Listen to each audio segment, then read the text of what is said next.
Hi, everyone, and welcome to day 100 of the Feathered Quest. We made it 100 days. That's awesome.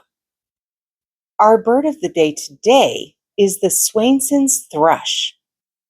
The Swainson's thrush arrives in the Pacific Northwest at the same time as the ripening of salmon berries. Let's go find that daily feather.